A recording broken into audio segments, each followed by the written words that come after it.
Halo para pendengar dimanapun kalian berada, balik lagi di channel Gary Christopher. Dan selamat datang di pembahasan plot light novel Yu Shokan volume 11 part yang pertama.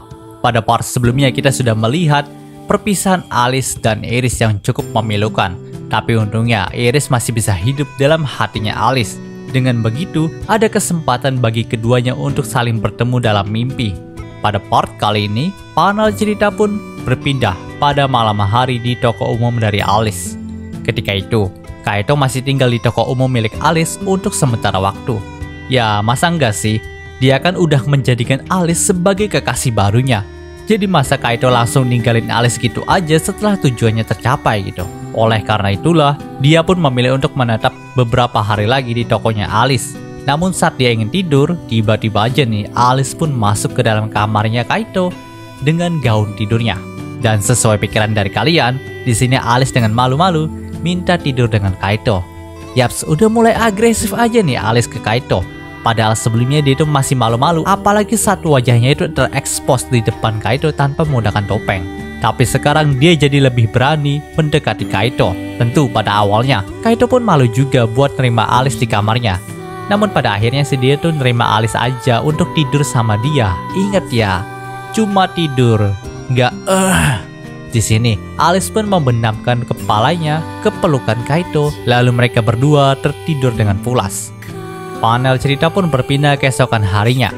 Nah, dikarenakan sebelumnya Kaito dan Alice itu nggak sempat menuntaskan kencan mereka karena digangguin sama dewa gila yang pengen ngerebut Kaito, mereka pun langsung menebus kencan yang tertunda itu sekarang. Dikatakan mereka itu akan pergi ke selatan ibu kota Simfonia, di mana dalam distrik selatan itu banyak sekali restoran mewah yang mampu memuaskan perut dari Alice yang tiap hari itu keroncongan, teman-teman.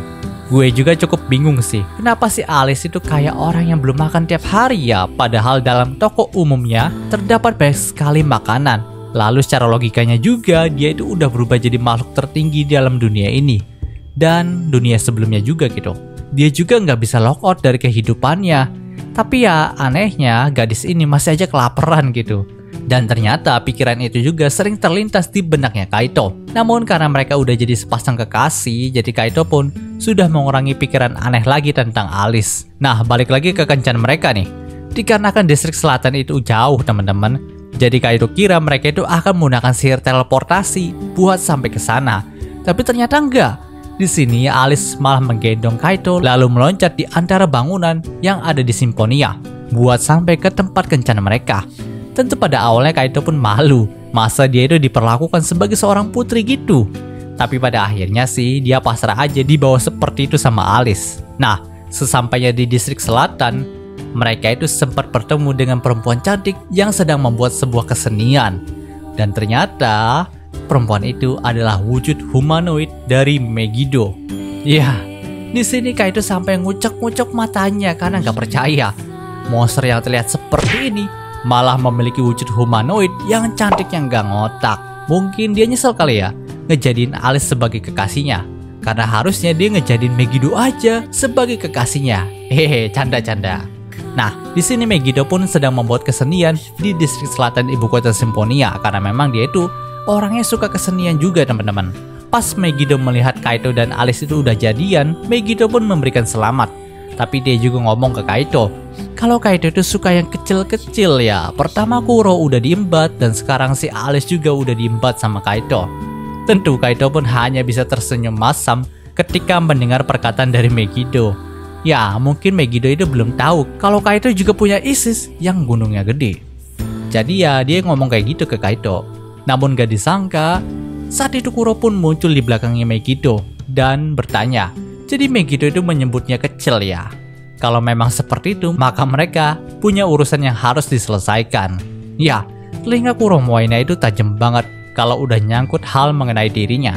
Dan dia itu gak terima dibilang kecil sama Megiddo. Makanya dia pun datang ke sana buat ngehajar Megiddo. Sementara Kaito dan Alice itu tetap melanjutkan kencan mereka di distrik selatan. Ketika itu, Alice mengajak Kaito ke sebuah restoran paling mewah yang ada di sana. Dan gak disangka, restoran mewah itu ternyata milik Alice, teman-teman. Di sini Kaito pun kembali dibikin heran, terutama gue juga nih. Kenapa gadis ini masih aja kayak orang kelaparan padahal punya restoran mewah begini? Dan dengan gampangnya Alice pun berkata kalau pendapatan di toko umumnya itu nggak cukup memenuhi kebutuhan sehari-harinya. Maka dari itu dia juga membangun restoran ini untuk memenuhi kebutuhan sehari-harinya dan juga untuk menggaji semua bawahannya yang jumlahnya nggak ngotak. Mungkin walaupun Alice membangun restoran ini, uangnya itu tetap mepet kali ya, atau memang dia tuh punya kekayaan yang nggak pernah kita tahu nih. Ya masih menjadi misteri sih kenapa gadis ini tiap hari kayak orang kelaparan gitu. Nah setelah selesai dengan makan mewah mereka, pada malam harinya Alice dan Kaito pun sempat pergi ke pantai untuk mengakhiri kencan panjang mereka. Di sana mereka itu saling mengucapkan rasa cinta satu sama lain lalu diakhiri dengan ciuman di antara keduanya. Panel cerita pun berpindah keesokan harinya. Ketika itu, mereka berdua pun saling mengobrol satu sama lain dalam kantor tokonya Alice. Mereka menunggu pelanggan datang sambil bercerita tentang kisah Raja Iblis yang dikalahkan oleh pahlawan Neon atau pahlawan Hikari teman-teman. Nah, dikatakan Neon atau Hikari itu nggak sendirian dalam menghadapi Raja Iblis. Tapi dia itu punya party yang dua anggotanya ternyata adalah raja dari kerajaan Hydra yaitu Laguna Dia Hydra. Lalu dikatakan Alice juga menyamar menjadi salah satu anggota party dari Neon dengan job thief atau pencuri teman-teman. Nah, di tengah pembicaraan mereka nih, tiba-tiba aja ada tamu yang tidak dikenal masuk ke tokonya Alice. Tentu, baik Kaito dan Alice pun terkejut dengan itu. Bukannya hanya Kaito lah pelanggan setia dan satu-satunya di tokonya ini. Tapi kok sekarang ada orang lain yang datang ke toko umum milik Alice ini. Ternyata yang datang ke sana adalah Eden teman-teman. Tentu Alice pun membuat sikap siaga dan berada di depan Kaito. Namun lagi-lagi tujuan Eden ke sini bukan untuk bertarung dengan Alice ataupun Kaito katanya. Melainkan dia datang ke sana untuk melihat anak kesayangannya. Ya, tak lain tak bukan adalah Kaito sendiri. Sebelumnya, Eden itu pernah menjelaskan kalau dirinya adalah dewa dari dunianya Kaito. Maka sekarang Kaito juga udah tahu kalau memang Eden adalah dewa beneran, apalagi dia itu penciptanya Kaito gitu. Maka dari itu, Kaito juga bersikap cukup sopan di hadapan Eden. Namun yang ngebuat Kaito agak ngeri terhadap Eden itu ya sikapnya yang terlalu fanatik kepada Kaito. Bahkan di sini Eden sempat berkata kalau dia ingin membangun satu dunia khusus untuk Kaito saja. Ya, dia ingin Kaito tinggal sendirian dalam dunia ciptaannya lagi. Dan supaya Eden itu bisa melihat Kaito seorang saja. Iya, sungguh obsesi yang cukup gila dari seorang dewa terhadap ciptaannya sendiri sih. Nah, ketika situasinya cukup berbahaya, Kuro pun datang ke sana untuk menghentikan Eden melakukan hal gila yang tadi teman-teman. Dan terjadi perkelahian di antara mereka nih. Namun gregetnya di sini baik Alice dan Kaito tuh nganggep kalau perkelahian di antara Kuro dan Eden itu adalah hal yang biasa. Makanya mereka berdua malah ngeteh bersama sambil melihat Kuro dan Eden adu mulut lalu pindah dimensi buat baku hantam gitu. Setelah beberapa menit kemudian, mereka berdua itu balik lagi ke toko umumnya Alice dan entah siapa yang menang dalam baku hantam di antara keduanya. Tapi pas balik lagi ke toko umumnya Alice, si Eden itu terlihat lebih tenang dan gak seagresif yang tadi teman-teman. Nah, ketika melihat situasinya udah adem, Kuro pun merasa kalau dia itu harus kembali karena ternyata dia itu kesini pas lagi rapat tentang festival 6 raja teman-teman.